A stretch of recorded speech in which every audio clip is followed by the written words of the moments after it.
ជំរាបសួរនិងសួស្តីបងប្អូនដែលស្រឡាញ់និងចូលចិត្តកិច្ចការងារខាងផ្នែក Graphic Design ថ្ងៃនេះសម្រាប់អ្នកដែលទើបតែចាប់ផ្ដើមស្វែងយល់អំពីកម្មវិធី Adobe Photoshop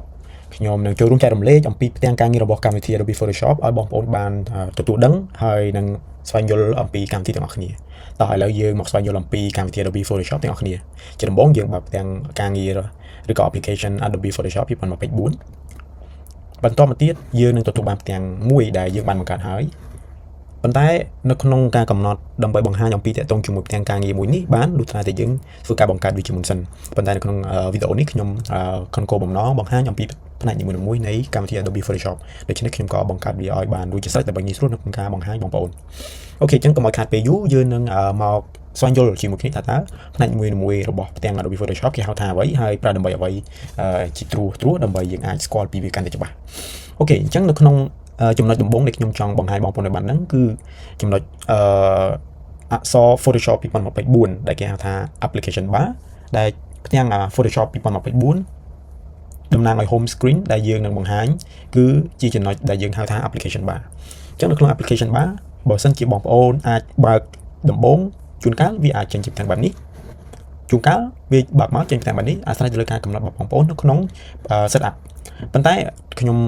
ធ្វើការបង្ហាញបងប្អូនតកតងជាមួយនឹងពីរបៀបនៅក្នុងការបើកកម្មវិធី Adobe Photoshop អញ្ចឹងនៅពេលដែលបងប្អូនធ្លាប់ធ្វើកិច្ចការងារផ្សេងៗផ្ទាំងការងារដំបូងដែលបងប្អូនអាចនឹងឃើញនៅពេលបើកដំបូងគឺជាផ្ទាំងការងារដែលបងប្អូនអាចធ្លាប់ធ្វើកិច្ចការងារពីមុនដែលជាផ្ទាំងសបែបនេះប្រសិនបើបងប្អូនមិនចង់មើលផ្ទាំងដែលបងប្អូនធ្លាប់ធ្វើកិច្ចការងារផ្សេងៗពីមុនមកទេបងប្អូនអាចចុចនៅលើផ្ទាំង application bar នេះបានអញ្ចឹងត្រឡប់មកវិញផ្ទាំងមួយនេះគឺយើងដើម្បីកំណត់ឬក៏សម្គាល់ទៅលើ application bar របស់កម្មវិធី Adobe Photoshopអូខេអញ្ចឹងងាកមកមើលខាងស្ដាំដៃនៃអក្សរ Photoshop 2024យើងឃើញមានបន្ទាត់អក្សរមួយជួរដែលបន្ទាត់អក្សរមួយជួរនេះគេហៅថា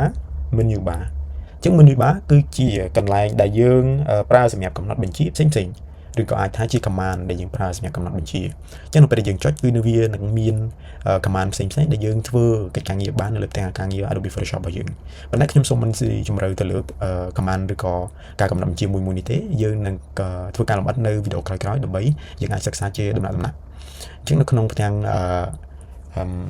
menu bar នីមួយៗវាមាន command ផ្សេងៗគ្នាជាច្រើនបាទអញ្ចឹងចូលដល់ចំណុចបន្ទាប់ដែលយើងនឹងសិក្សាគឺផ្នែកខាងក្រោមនៃmenu bar មួយនេះគឺយើងឲ្យឈ្មោះវាថាជា option bar គឺផ្ទាំងដែលនៅខាងក្រោមបន្ទាប់ពីline ដែលបង្ហាញអំពី menu bar គឺគេហៅ option bar អញ្ចឹង option bar ដែលបងប្អូនអាចឃើញនៅលើម៉ៅដែលខ្ញុំបានចង់បង្ហាញនេះគឺវាអាស្រ័យទៅលើ toolbar ដែល toolbox ដែលបងប្អូនចូលនៅអញ្ចឹងប្រសិនបើបងប្អូនចូលនៅក្នុង toolbox ផ្សេងៗគ្នាវានឹងបង្ហាញទៅលើ option bar ផ្សេងៗគ្នាដែរបាទអញ្ចឹងបញ្ជាក់ម្ដងទៀតផ្ទាំងដែលវាបង្ហាញបន្ទាប់អំពី menu bar មួយនេះគឺគេហៅថា option bar គឺជាផ្ទាំងខាងក្រោម option bar ប្រែប្រួលទៅតាម toolbox ដែលបងប្អូនចូលនៅអូខេបន្តមកទៀតយើងមកផ្នែកសំខាន់មួយទៀតដែលបងប្អូនគួរកត់ចំណាំគឺផ្នែកខាងស្ដាំគេដែលអាស្រ័យទៅតាម version ដែលបងប្អូនប្រើប្រាស់នៅកម្មវិធី Adobe Photoshop អញ្ចឹងផ្នែកខាងស្ដាំចុងគេខាងនេះគឺគេហៅថា workspace menu អញ្ចឹង workspace menu ជាធម្មតាគឺជា standard យើងប្រើ essential ហើយក៏មាន function ឬក៏មានការកំណត់បង្ហាញផ្សេងទៀតដូចគ្នាដើម្បីឲ្យបងប្អូនជ្រើសរើសទៅតាមតម្រូវការកិច្ចការងារ design របស់បងប្អូនក៏ប៉ុន្តែជាទីញាប់គឺគេប្រើជា essential bar សម្រាប់ធ្វើការបង្ហាញឲ្យនៅលើផ្ទាំងការងារជាទូទៅ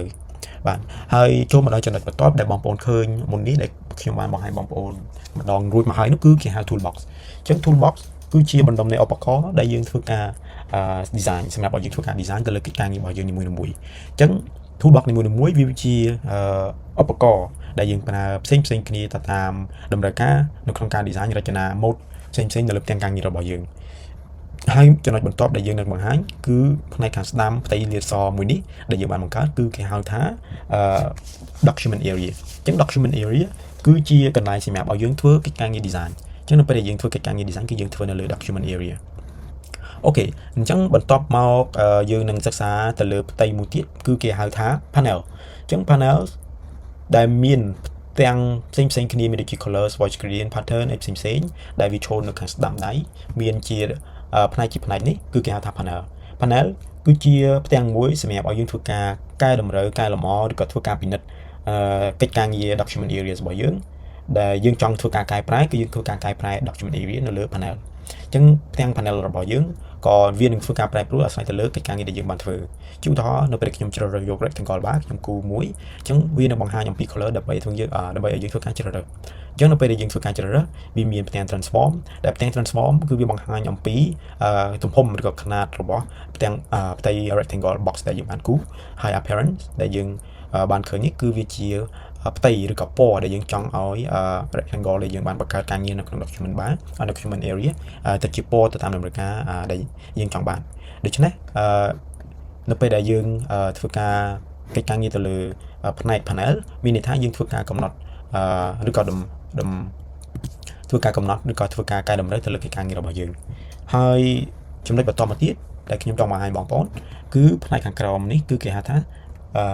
zoom size គឺជាកន្លែងដែលយើងអាចមើលឃើញទៅតាមផ្ទាំងការងាររបស់យើងធ្វើការ zoom ក្នុងកម្រិតណា